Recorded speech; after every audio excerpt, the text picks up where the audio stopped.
My country people, this na Pidgin News Network with Man About Town. Nigeria For inside we obodo Africa, Nigeria na im be the biggest economy wey get GDP of about $447 billion US. We can use about $100 billion US take pass South Africa wey dey follow them. Nigeria before na major country wey dey export groundnut, cocoa, rubber, even coffee dey grow for inside obodo Nigeria and other plants dem wey dey bring out money. Nigeria before be dey gather different cars company, but instead of them to start to dey produce their own dem come stop patapata. Come dey put all their mind on top crude oil. That one come be say dem dey put their egg for inside one basket. E be not tell when oil money be stand gidigba for $100 per barrel. At that time our leaders suppose make our economies better. Because everything wey go up must to come down. Our leaders suppose know say oil money go soon fall, but they no do anything to make our economies for better. 2015 oil come full everywhere. That one come make oil price come fall. Even Nigeria economy come fall too. E be not a way we get our independence from Britain. We come discover crude oil, come dey sell them too. This one come make wuruwuru wey be corruption come start for inside obodo Nigeria. But our hope not die sha. Nigeria dey for better position wey dey close to Atlantic Ocean. If our current leaders and the future ones wey go rule us go carry Nigeria for mind come invest in build better infrastructure, come build better seaport, come build better airport and build better road. This one go come make people wey get money for inside obodo oyibo come invest for inside we country. This one go come make Nigeria better again say because we get young population and also our money cheap and we get plenty business people wey dey for inside we economy like other better oyibo country. Now where economy come stand but you know say oil don full everywhere. This one because of the increase in the new extraction technology for inside obodo USA. As e be now, world price oil no go fit go up anytime soon. That one come be say Nigeria where economy come depend on crude oil, say your economy no go grow anytime soon in future. But the truth be say from now go reach the year 2050, say Nigeria go luckily achieve better economic growth of 2%. Obele no consider me for this one. Say because say Nigeria na im be the 1/5 of obodo Africa economy. But this one come me be say even other obodo Africa economy dey do well. But if Nigeria economy no come stand gidigba to do well, say e go draw down the collective GDP of all the obodo Africa. Nigeria and other obodo Africa say make dem touchlight that eye well to solve all those ogbonge problems wey no go really chop their money very well. Say because if they solve those ogbonge problems, e go sharply comot other bigger and costly problems. Some of all these ogbonge problems na lack of street name, house number and address. Say if they no go fit locate people if they dey find them, say our investor go come give out loan money to people. If people wey dey borrow money go just vanish when e reach time for them to pay their loan money, say because they no get their street address as they go use to find them. Another issue wey be say they go fit tackle quick wey no go make them solve plenty money na to carry people wey dey sell for road and passenger car park comot for busy road. Too many scatter too dey around all the car parks wey dey scatter enter road wey dey cause traffic. If they go fit comot all the station, put them few kilometers away from car station, nyama no go scatter enter our road.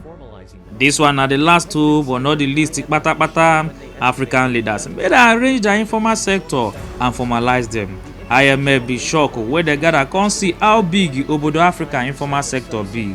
The International Labour Organization estimates more than 55% of sub-Saharan African GDP and 80% of labor wey dey inside informal sector. Some of all this no dey account for inside government statistics wey dey estimate of GDP and employment dey low. African government dey come dey think of opportunity to invest money for inside this sector, but make you know say all this sector dem don dey exist, so government no really need plenty money to create job for them. They don need put small chickly money wey go dey make all this sector dem come dey okay and to dey bring money for inside all this obodo city. Plenty informal sectors and like the ones that wey dey for inside obodo Nigeria, they always add city congestion through informal vending and transportation services. But these ones them they add no money for inside obodo Nigeria. All these vendors wey dey sell and transportation service people say make dem formalize dem by building ogbonge new market and passenger car park wey go dey close to dem but e go dey small far for inside obodo street. So people wey dey sell and drivers dem go come get better chance for inside the new market but dem no go pay for dem, but dem go register their business for inside obodo city come dey pay their tax. Dem go also agree say dem no go back to road o. This agreement na im go help reduce plenty people wey dey for road come make our city come fine. E go also help our obodo city to get money from the people wey dey do business and people wey dey also dey pay their taxes, wey go help build larger firm for inside the world and also small business wey dey around our neighborhood. All this go help cover various government statistics and go boost GDP and employment numbers. Nigeria economy too bad o, say because we put all our mind on top importation, no can even take advantage of labor, land, entrepreneurship, FDI or capital. Oya make we talk about labor.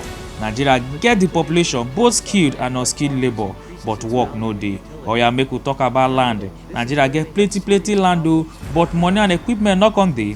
E no come make sense at all. Land get plenty things wey we fit use am take do. We fit use am take plant or use am take build house. Natural resources like gold and oil, we fit get am from land for people to use. Even the land wey we go use take farm go even add value to the land.